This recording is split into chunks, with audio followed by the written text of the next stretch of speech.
Banjir Aceh, stasiun TV menjadi corong oligarki dan penyesatan publik. Disusun oleh Sultan Faris Shah. 1. Pembukaan. Bagaimana mungkin jurnalisme di Indonesia jatuh sedalam ini ketika rakyat sedang tenggelam dalam banjir? Justru media mengaut keuntungan dari tayangan dramatis dan narasi penuh rekayasa. Ketika Aceh dalam keadaan darurat, bukannya menyampaikan kebenaran, mereka menyiarkan berita titipan, memoles fakta, dan menutup rapat-rapat akar persoalan ekologis. Di mana jiwa jurnalisme itu kini? Apakah ia sudah mati, atau sengaja dibungkam oleh oligarki yang menguasai hutan, tambang, dan sawit? Secara logika sederhana saja, mustahil sebuah banjir bandang muncul hanya karena hujan. Tidak ada hujan yang sanggup merobek sungai, meratakan lereng, menyapu desa, dan menghancurkan jembatan jika hulu sungainya masih sehat.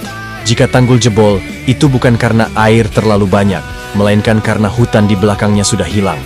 Dan lebih parah lagi, ketika fakta ini semakin jelas, mereka justru siap mengangkat ahli-ahli bayaran yang berpihak pada korporasi, bukan pada rakyat. Seharusnya stasiun TV menolak manipulasi semacam ini, tetapi anehnya mereka justru mendukungnya. Maka pantas kita bertanya, di mana kecerdasan kalian, wahai para jurnalis? Apakah sudah ditelan oleh dengkul, atau ketakutan kalian begitu besar terhadap para penjajah berdasi yang menguasai ruang redaksi kalian? Dokumen ini disusun sebagai sikap resmi rakyat Aceh terhadap penyebaran informasi tidak akurat mengenai banjir yang terus melanda wilayah Aceh.